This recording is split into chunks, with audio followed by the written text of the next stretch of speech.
Assalamualaikum warahmatullahi wabarakatuh. Pada mapel perbankan dasar kali ini, saya masih akan menjelaskan materi tentang kredit. Nah, adapun tujuan pembelajaran materi kredit kali ini, yang pertama ada menjelaskan jenis-jenis kredit, yang kedua ada pemahaman tentang syarat-syarat kredit, dan yang ketiga prosedur pencairan kredit. Langsung saja yang pertama, ada jenis-jenis kredit. Pada umumnya, jika ditinjau dari aspek pendanaan kredit, kredit yang disalurkan kepada masyarakat dapat diklasifikasikan menjadi dua jenis, yaitu kredit subsidi dan kredit komersial. Kredit subsidi atau kredit program yaitu kredit yang disediakan pemerintah dalam pembiayaan berbagai program sektor ekonomi dengan bunga yang rendah dan persyaratan yang cukup ringan. Sedangkan kredit komersial yaitu kredit yang diberikan oleh perbankan dengan persyaratan-persyaratan yang berlaku umum atau yang berlaku di pasar. Akan tetapi, berdasarkan berbagai keperluan usaha serta berbagai unsur ekonomi yang mempengaruhi bidang usaha para nasabah, maka jenis kredit menjadi beragam. Adapun jenis-jenis kredit tersebut diuraikan antara lain ditinjau dari tujuan penggunaannya. Kredit dibagi menjadi tiga, yaitu kredit konsumtif, kredit produktif, dan kredit perdagangan. Kredit konsumtif itu sendiri adalah kredit yang ditujukan untuk keperluan konsumsi. Artinya, uang kredit akan habis dipergunakan atau semua akan terpakai untuk memenuhi kebutuhan. Contohnya, kredit kendaraan bermotor atau kredit alat-alat elektronik. Kemudian yang kedua ada kredit produksi, yaitu kredit yang ditujukan untuk keperluan produksi dalam arti luas. Nah, kredit produksi ini digunakan untuk peningkatan usaha, baik usaha-usaha produksi, perdagangan, maupun investasi. Contoh dari kredit produktif ini antara lain kredit modal usaha, kredit KPR atau kredit perumahan rakyat, dan kredit usaha rakyat atau sering disingkat dengan KUR. Kemudian yang ketiga ada kredit perdagangan, merupakan kredit yang ditujukan untuk keperluan perdagangan pada umumnya, yang berarti peningkatan utility of place dari suatu barang. Kredit ini biasanya untuk membeli barang dagangan yang pembayarannya diharapkan dari hasil penjualan barang dagang tersebut. Nah, kredit ini sering diberikan kepada supplier atau agen-agen perdagangan yang akan membeli barang yang memiliki jumlah yang cukup besar. Contohnya adalah kredit ekspor dan impor. Selanjutnya ditinjau dari kegunaannya, kredit dibagi menjadi dua, yaitu kredit investasi dan kredit modal kerja. Kredit investasi itu sendiri adalah kredit jangka panjang yang biasanya digunakan untuk keperluan perluasan usaha atau membangun proyek atau pabrik baru atau untuk keperluan rehabilitasi. Contohnya, kredit untuk membangun atau membeli mesin-mesin. Masa pemakaiannya untuk suatu periode yang relatif lama dan dibutuhkan modal yang relatif besar pula. Sedangkan kredit modal kerja merupakan kredit yang digunakan untuk keperluan meningkatkan produksi dalam operasionalnya. Contohnya, kredit yang diberikan untuk membeli bahan baku, membayar gaji pegawai, atau biaya-biaya lainnya yang berkaitan dengan proses produksi suatu perusahaan. Kemudian jenis kredit berdasarkan jangka waktu dibagi menjadi tiga, yaitu jangka waktu pendek atau short term credit, kemudian jangka waktu menengah atau intermediate term credit, dan jangka panjang atau long term credit. Yang pertama kredit jangka pendek, yaitu kredit yang memiliki jangka waktu kurang dari 1 tahun atau paling lama 1 tahun dan biasanya untuk modal kerja. Contohnya kredit peternakan dan pertanian yang masa panennya pendek, seperti ayam atau tanaman padi atau tanaman palawija. Kemudian yang kedua kredit jangka menengah, yaitu kredit yang memiliki jangka waktunya berkisar 1 tahun sampai dengan 3 tahun Dan biasanya kredit ini digunakan untuk melakukan investasi. Contoh kredit untuk pertanian atau peternakan dengan masa panen yang agak panjang seperti perkebunan jeruk atau peternakan kambing. Kemudian yang ketiga ada kredit jangka panjang, yaitu kredit yang memiliki jangka waktu pengembaliannya di atas 3 tahun atau 5 tahun. Biasanya kredit ini untuk investasi jangka panjang seperti perkebunan karet, kelapa sawit, atau manufaktur, dan untuk kredit konsumtif seperti kredit perumahan. Selanjutnya ada jenis kredit berdasarkan cara pemakaian. Dibagi menjadi 4. Yang pertama ada kredit rekening koran bebas, yang kedua kredit rekening koran terbatas, yang ketiga ada kredit rekening koran available, dan yang terakhir ada revolving credit. Yang pertama, kredit rekening bebas, yaitu debitur menerima seluruh kreditnya dalam bentuk rekening koran dan kepadanya diberikan belangko cek dan rekening koran pinjamannya diisi menurut besarnya kredit yang telah ditetapkan. Debitur atau nasabah bebas melakukan penarikan ke dalam rekening yang bersangkutan selama kredit masih berjalan. Sedangkan kredit rekening koran terbatas merupakan kredit yang terdapat suatu pembatasan tertentu bagi nasabah dalam melakukan penarikan uang via rekeningnya. Sedangkan kredit rekening koran available merupakan kredit yang penarikan kreditnya dilakukan sekaligus. Dalam arti kata, seluruh maksimum kredit pada waktu penarikan pertama telah sepenuhnya dipergunakan oleh nasabah. Dan yang terakhir, revolving credit merupakan kredit dengan sistem penarikan kredit sama dengan cara rekening koran bebas dengan masa penggunaannya 1 tahun.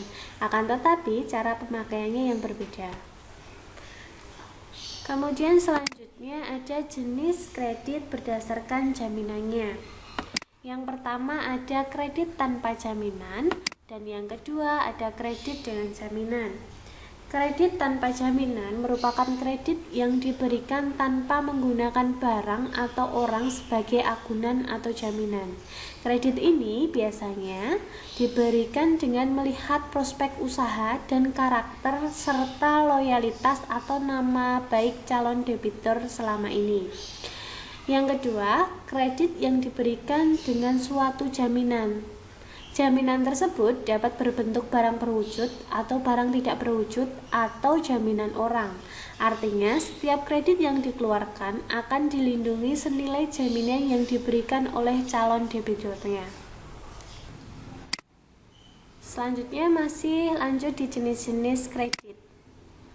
Selanjutnya jenis kredit berdasarkan sifatnya dibedakan menjadi 5, yaitu kredit atas dasar transaksi 1 kali atau sering disebut dengan in-melik. Kemudian yang kedua, kredit atas dasar transaksi berulang atau sering disebut dengan revolving. Yang ketiga, kredit atas dasar plafon terkait. Yang keempat, kredit atas dasar plafon terbuka. Dan yang kelima, kredit atas dasar plafon secara berangsur. Yang pertama, kredit atas dasar transaksi 1 kali atau in-mailing, yaitu kredit jangka pendek untuk pembiayaan suatu transaksi tertentu. Yang kedua, kredit atas dasar transaksi berulang, yaitu kredit jangka pendek yang diberikan kepada nasabah untuk usaha yang merupakan suatu seri transaksi yang sejenis. Yang ketiga, kredit atas dasar plafon terkait, yaitu kredit yang diberikan dengan jumlah dan jangka waktu tertentu dengan tujuan untuk dipergunakan sebagai tambahan modal kerja bagi suatu unit produksi atas dasar penilaian kapasitas produksi atau kebutuhan modal kerja, di mana maksimum kredit yang diberikan tidak terikat pada kapasitas produksi normal atau realisasi dari penjualannya. Sedangkan kredit atas dasar plafon terbuka, yaitu kredit untuk kebutuhan modal kerja, di mana maksimum kredit yang diberikan tidak terikat pada kapasitas produksi normal atau realisasi penjualannya. Dan yang terakhir, kredit atas dasar plafon secara berangsur atau available plafon, yaitu kredit yang diberikan kepada nasabah yang pelunasannya harus dilaksanakan secara berangsur sesuai dengan jadwal pelunasan yang telah disetujui atau yang telah ditentukan oleh pihak bank. Selanjutnya, jenis kredit berdasarkan bentuk dibedakan menjadi dua, yaitu cash loan dan non-cash loan.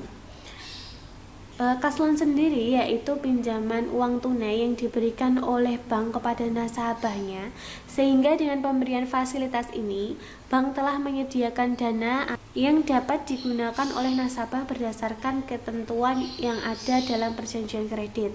Sedangkan non-cash loan yaitu fasilitas yang diberikan bank kepada nasabahnya, tetapi atas fasilitas itu, bank belum mau mengeluarkan uang tunainya.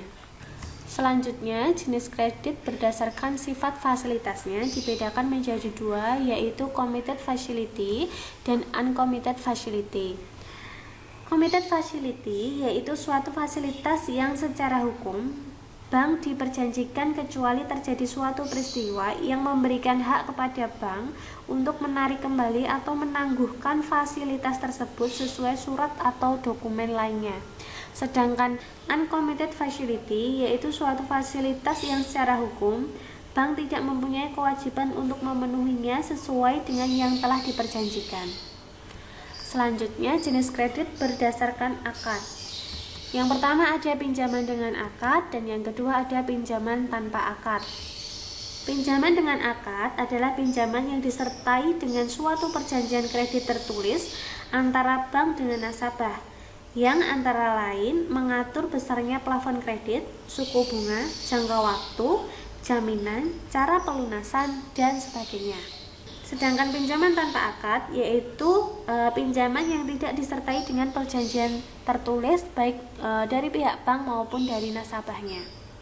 Yang terakhir ada jenis kredit berdasarkan sektor ekonomi. Kredit menurut sektor ekonomi didasari atas kebutuhan untuk menentukan kebijakan pengarahan kredit bank secara kualitatif yang dititikberatkan pada sektor ekonomi yang diutamakan dalam pembiayaan dengan kredit bank itu sendiri. Sektor ekonomi yang dimaksud antara lain sektor pertanian, sektor pertambangan, sektor perindustrian, konstruksi, jasa sosial, jasa dunia usaha, dan lain sebagainya. Selanjutnya ada syarat-syarat kredit. Bank tidak akan begitu saja memberikan kredit kepada para debitur. Hal ini dikarenakan berbagai hal, salah satunya adalah tingkat pengembaliannya. Bank akan memberikan kredit kepada debitur tentu saja menghendaki jaminan atas kredit yang diberikan. Nah, berikut adalah jenis jaminan dan hal-hal yang diperhatikan dalam penilaian jaminan. Yang pertama ada jenis-jenis jaminan atau agunan kredit. Adapun bentuk-bentuk jaminan yang dapat diterima oleh bank sebagai jaminan kredit yang diberikan antara lain ada jaminan dengan barang-barang. Jaminan berupa barang, baik barang bergerak maupun barang yang tidak bergerak. Barang bergerak, misalnya kendaraan, barang dagangan, dan lain sebagainya. Sedangkan barang yang tidak bergerak, misalnya tanah, bangunan, dan lain sebagainya. Kemudian yang kedua ada jaminan surat-surat berharga. Jaminan ini berupa surat-surat berharga seperti surat deposito, wesel, sertifikat bank, dan obligasi-obligasi pemerintah. Yang ketiga ada jaminan orang. Jaminan yang diberikan oleh seseorang yang menyatakan kesanggupan untuk menanggung resiko apabila kredit tersebut macet. Dengan kata lain, orang yang memberikan jaminan itulah yang akan menggantikan kredit yang tidak mampu dibayar oleh nasabahnya. Seseorang yang bertindak sebagai penjamin harus dikenal dengan baik oleh pihak bank, baik segi keberadaan usahanya maupun kepribadiannya. Selanjutnya, hal yang perlu diperhatikan dalam penilaian jaminan. Yang pertama ada jumlah dan nilainya. Jumlah dan nilai jaminan harus dapat menjamin kepentingan bank bila terjadi suatu kemacetan kredit, sehingga jaminan tersebut terpaksa dicairkan untuk diubah menjadi uang. Nah, untuk itu, sebaiknya nilai jaminan kredit adalah nilai minimal sebesar 125% dari jumlah kredit, dan dapat pula jaminan tersebut melebihi presentasi minimal misalnya 150% ke atas. Yang kedua, status kepemilikan. Nah, kepemilikan merupakan hal penting untuk dijadikan perhatian. Harus dengan jelas diketahui bahwa jaminan tersebut benar-benar milik pemohon kredit. Bila jaminan bukan milik pemohon kredit, maka harus ada surat kuasa di surat pernyataan dari pemilik yang bersedia harta miliknya dijaminkan oleh pemohon kredit bank tersebut. Dan yang ketiga, daya tahan dan marketability. Marketability adalah kekuatan barang jaminan itu untuk dijual. Bila marketability lemah dan daya tahannya sedikit, maka nilainya akan turun terus-menerus. Jaminan kredit berupa barang sesuai dengan umur dan teknisnya berbeda-beda dalam daya tahan dan marketability-nya. Dan yang terakhir ada cara pengikatan. Cara pengikatan barang-barang jaminan sangat penting untuk diperhatikan oleh pejabat-pejabat bank. Artinya, pengikatan itu harus kuat dan benar-benar dapat menjamin kepentingan bank sesuai dengan ketentuan hukum yang berlaku. Nah, adapun cara pengikatan dibagi menjadi dua, yaitu pengikatan untuk barang-barang bergerak dan pengikatan untuk barang-barang yang tidak bergerak. Selanjutnya ada prosedur pemberian kredit. Prosedur pemberian kredit dan penilaian kredit oleh dunia perbankan secara umum sama, antara satu bank dengan bank lainnya memiliki prosedur yang tidak jauh berbeda. Hal yang menjadi perbedaan mungkin terletak pada bagaimana tujuan bank tersebut serta persyaratan yang ditetapkan dengan pertimbangan tujuan masing-masing. Adapun tujuan prosedur kredit, secara garis besar prosedur pemberian kredit menyangkut permasalahan dalam kredit adalah: yang pertama ada standar dokumentasi kredit, yang kedua perlindungan melalui program asuransi, yang ketiga ada pengawasan kredit, dan yang terakhir ada pedoman khusus penanganan kredit tertentu, misalnya untuk kredit-kredit macet. Kemudian selanjutnya di prosedur pemberian kredit ada prinsip-prinsip pemberian kredit. Sebelum memberikan kreditnya kepada nasabah, bank memperoleh beberapa kriteria penilaian yang harus dipertimbangkan. Kriteria penilaian yang harus dilakukan bank untuk mendapatkan nasabah yang benar-benar menguntungkan dilakukan dengan analisis 5C dan 7P. 5C terdiri dari yang pertama ada karakter atau sifat, merupakan suatu keyakinan bank bahwa sifat atau watak dari orang yang diberikan kredit benar-benar dapat dipercaya. Hal ini tercermin dari latar belakang nasabah yang bersifat pribadi seperti pola hidup, keadaan keluarga, dan hobi. Ini semua merupakan ukuran kemampuan untuk membayar kreditnya. Yang kedua ada capacity atau kapasitas, merupakan cara atau langkah untuk melihat nasabah dalam kemampuannya di bidang bisnis yang dihubungkan dengan pendidikannya. Kemampuan bisnis yang diukur dengan kemampuannya dalam memahami tentang ketentuan-ketentuan pemerintah. Begitu juga dengan kemampuannya dalam menjalankan usahanya. Yang ketiga ada kapital atau modal, merupakan cara atau langkah melihat penggunaan modal apakah efektif, dilihat laporan keuangan baik neraca maupun laporan laba ruginya. Kapital juga harus dilihat dari sumber mana saja modal yang ada sekarang ini. Kemudian yang keempat ada kolateral atau jaminan, merupakan jaminan yang diberikan calon nasabah baik yang bersifat fisik maupun non-fisik. Jaminan hendaknya melebihi jumlah kredit yang diberikan. Jaminan juga harus diteliti keabsahannya, sehingga jika terjadi suatu masalah, maka jaminan yang dititipkan akan dapat dipergunakan secepat mungkin. Dan yang terakhir ada condition of economic atau keadaan ekonomik, merupakan cara atau langkah dalam menilai kredit dinilai dari kondisi ekonomi sekarang dan kemungkinan di masa yang akan datang sesuai dengan sektor masing-masing, serta diakibatkan dengan prospek usaha yang dibiayai hendaknya benar-benar memiliki prospek yang baik, sehingga kemungkinan kredit tersebut bermasalah relatif kecil. Selanjutnya ada prinsip 7P, P yang pertama ada personality, yaitu menilai nasabah dari segi kepribadiannya atau tingkah lakunya sehari-hari maupun masa lalunya. Personality mencakup sikap, emosi, tingkah laku, dan tindakan nasabah dalam menghadapi suatu permasalahan. Yang kedua ada party, yaitu mengklasifikasikan nasabah ke dalam klasifikasi tertentu atau golongan-golongan tertentu berdasarkan modal, loyalitas, dan karakternya. Yang ketiga ada purpose, yaitu untuk mengetahui tujuan nasabah dalam mengambil kredit, termasuk jenis kredit yang diinginkan oleh nasabah. Tujuan pengambilan kredit dapat bermacam-macam, apakah untuk modal kerja, konsumtif, atau produktif. Yang keempat ada prospek, yaitu untuk menilai usaha nasabah di masa yang akan datang, apakah akan menguntungkan atau tidak, atau dengan kata lain mempunyai prospek atau sebaliknya. Yang kelima ada payment, merupakan ukuran bagaimana cara nasabah di masa yang akan datang mengembalikan kredit yang telah diambil atau dari sumber mana saja dana untuk mengembalikan kreditnya. Semakin banyak sumber penghasilan debitur, maka akan semakin baik juga.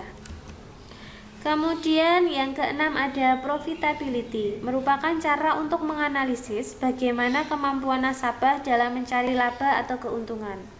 Profitability diukur dari periode ke periode, apakah akan tetap sama atau akan semakin meningkat apabila dengan tambahan kredit yang akan diperolehnya. Dan yang terakhir ada protection, mempunyai tujuan bagaimana menjaga agar usaha atau jaminan mendapatkan perlindungan. Perlindungan dapat berupa jaminan barang atau orang atau jaminan asuransi. Dan yang ketiga ada prinsip studi kelayakan. Penilaian kredit juga dapat dilakukan berdasarkan analisis dengan studi kelayakan. Dalam melakukan studi kelayakan kredit harus mempertimbangkan berbagai atau beberapa aspek. Antara lain, yang pertama ada aspek hukum. Bank akan memeriksa dokumen atau surat-surat yang diberikan oleh calon debitur harus asli dan memiliki keabsahan. Yang kedua, aspek pasar dan pemasaran, merupakan penilaian dalam aspek pasar dan pemasaran, yaitu produk yang dibiayai kredit harus laku di pasar dan calon debitur mempunyai strategi pemasaran yang baik. Yang kedua, aspek keuangan, merupakan langkah yang digunakan untuk menilai posisi keuangan calon debitur, di mana calon debitur harus memiliki kemampuan dalam membiayai dan mengelola usahanya. Yang keempat ada aspek operasi atau teknis, merupakan langkah yang digunakan untuk memverifikasi bahwa calon debitur memiliki lokasi usaha, tata letak ruang, dan kapasitas produksi yang menguntungkan. Yang kelima ada aspek manajemen, merupakan langkah yang digunakan untuk memverifikasi bahwa calon debitur harus memiliki sumber daya manusia yang mendukung usaha baik dari segi kualitas maupun kuantitas. Yang keenam, aspek ekonomi, merupakan pertimbangan dampak ekonomi dan sosial yang timbul dari usaha tersebut terhadap masyarakat harus memiliki keuntungan. Dan yang terakhir ada aspek AMDAL, merupakan langkah yang digunakan untuk memverifikasi bahwa usaha calon debitur tidak boleh berdampak buruk terhadap lingkungan dan ada cara serta usaha pencegahan terhadap dampak tersebut. Selanjutnya masih di prosedur pemberian kredit. Nah, adapun prosedur pemberian kredit memiliki langkah-langkah sebagai berikut. Yang pertama ada penerimaan aplikasi kredit, di mana calon debitur mengajukan berkas-berkas permohonan kredit dalam suatu proposal. Nah, permohonan kredit ini berisi berkas-berkas antara lain latar belakang dari perusahaan, tujuan kredit, dan lain sebagainya. Kemudian oleh petugas bank melakukan analisis kredit. Nah, analisis kredit ini berupa penyelidikan berkas-berkas pinjaman. Kemudian dilakukan wawancara, survei lapangan, dan bahkan ada yang melakukan wawancara yang kedua. Kemudian adanya keputusan kredit. Nah, keputusan kredit yang diterima akan dipersiapkan administrasi kreditnya. Nah, keputusan kredit ini mencakup jumlah uang yang diterima, jangka waktu kredit, dan biaya-biaya yang harus dibayar, dan juga sudah dilampiri di administrasi kredit. Kemudian setelah itu dilakukan pencairan. Setelah pencairan dilakukanlah pemantauan kredit, dan apabila di tengah-tengah jalan terjadi permasalahan atau kredit macet, maka ada penanganan kredit yang bermasalah. Itu adalah prosedur pemberian kredit, mulai dari penerimaan aplikasi kredit sampai ke penanganan masalah kredit. Selanjutnya, masih di prosedur pemberian kredit, ada analisis kelayakan kredit. Pemberian kredit kepada pelanggan dilakukan berdasarkan analisis kelayakan pemberian kredit. Misalnya, suatu perusahaan mengajukan kredit kepada bank. Kemudian, bank melakukan analisis kelayakan kredit pada perusahaan tersebut. Jika analisis kelayakan kreditnya baik, maka perusahaan akan mendapatkan kreditnya. Hal ini dikarenakan perusahaan tersebut memiliki kemampuan untuk mengembalikan kreditnya. Nah, secara umum, analisis kelayakan kredit dapat dilakukan dengan menggunakan analisis sebagai berikut. Yang pertama ada analisis rasio lancar. Rasio ini digunakan untuk mengetahui kemampuan suatu perusahaan dalam memenuhi kewajiban jangka pendek atau utang jangka pendek. Likuiditas perusahaan diketahui dengan cara membandingkan antara aktiva lancar dan utang lancar. Rasio yang dikatakan baik atau sehat apabila hasil perbandingan yang diperoleh antara aktiva lancar dibanding utang lancar yaitu 2:1. Artinya Rp1 utang jangka pendek dijamin dengan Rp2 aktiva lancar atau harta lancar. Yang kedua ada rasio solvabilitas. Rasio ini digunakan untuk mengetahui kemampuan perusahaan dalam memenuhi kewajibannya, baik jangka pendek maupun jangka panjang apabila perusahaan tersebut dibubarkan. Dengan kata lain, rasio ini mencakup cukup tidaknya harta perusahaan untuk membayar utang-utangnya. Rasio ini dihitung dengan cara membandingkan antara total aktiva dengan total utang. Dikatakan baik apabila perbandingannya 1,5:1 atau minimal 1:1. Apabila total aktivanya kurang dari 1, maka perusahaan tersebut dalam keadaan kurang solvable. Yang ketiga ada rasio profitabilitas. Rasio ini digunakan untuk mengetahui kemampuan debitur dalam menghasilkan laba selama satu periode tertentu. Hal ini dapat dihitung dengan membandingkan laba bersih dengan penjualan yang telah dilakukan oleh debitur. Yang keempat ada average collecting period ratio. Rasio ini digunakan untuk menghitung berapa lama rata-rata piutang dapat diterima pembayarannya. Hal ini diketahui dengan membandingkan jumlah piutang selama 1 tahun dengan jumlah penjualannya. Semakin pendek waktu pemberian piutang akan semakin baik karena modal yang tertanam dalam piutang semakin kecil. Hal ini pun dapat juga dibandingkan dengan syarat pembayaran yang diberikan oleh pelanggan kepada konsumennya, sehingga dapat diketahui konsumen pelanggan tersebut banyak yang lewat jatuh tempo atau tidak melakukan pembayaran. Yang kelima ada analisis umur piutang. Analisis ini dapat dilakukan untuk pelanggan lama dengan data yang telah tersedia di perusahaan. Data yang diperlukan dapat diambil dari data mutasi piutang yang ada di kartu piutang. Dalam analisis ini, piutang dipisahkan menjadi piutang yang belum menunggak dan piutang yang telah menunggak. Dengan demikian akan diketahui tingkat bonafide dan status kredit para debitur. Nah, selanjutnya hasil analisis digunakan sebagai pedoman untuk menentukan pemberian kredit kepada pelanggan apabila pelanggan yang bersangkutan mengajukan permohonan kredit ulang atau melakukan permohonan kredit kembali. Yang terakhir ada inventory turnover ratio. Rasio ini digunakan untuk mengetahui tingkat perputaran mutasi barang pada suatu perusahaan. Semakin tinggi tingkat perputaran menunjukkan keadaan yang semakin baik, karena berarti barang yang tersimpan di gudang akan semakin pendek waktunya. Nah, demikian penjelasan yang dapat saya sampaikan di materi kredit pada pertemuan kedua ini. Sekian dari saya, terima kasih. Assalamualaikum warahmatullahi wabarakatuh.